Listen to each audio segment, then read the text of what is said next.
Over the weekend, I visited one of the businesses around Hartbeespoort Dam and was struck by how low the water levels have become. The once thriving dam is now alarmingly dry, and it's not just affecting the scenic beauty. Local businesses and recreational activities are also suffering. Many people visit the dam for leisurely fishing as a hobby, but with the water so low, even this popular pastime has been disrupted. One source mentioned that the dam's water is periodically released to support farmers for agricultural purposes. Combined with the recent lack of rain, this has further contributed to the dam's depletion. Climate change, with its extended droughts and unpredictable rainfall, has exacerbated the situation, leaving the dam struggling to maintain water levels. This is largely due to a combination of climate change, with extended droughts, and the periodic release of water to support local farming. The dam is becoming a critical example of how climate and resource management can directly impact both local businesses and recreational activities.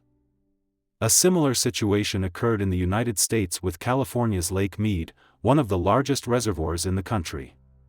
Due to extended droughts and increased water demand, Lake Mead's water levels dropped to historic lows, affecting both the local ecosystem and recreational activities such as boating and fishing. Much like Hartbeespoort Dam, the water from Lake Mead is essential for agriculture, and climate change has worsened the drought conditions, leading to significant strain on both the environment and local businesses.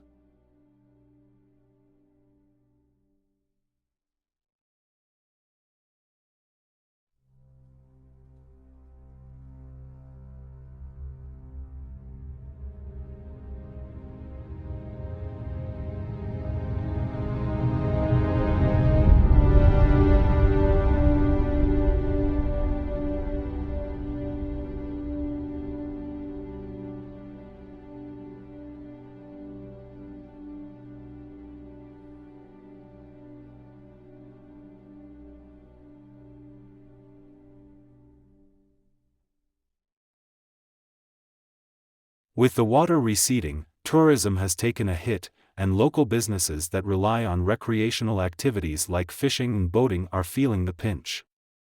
Urgent attention is needed to balance water use between agriculture and the dam, while also considering the long-term effects of climate change. Sustainable water management is essential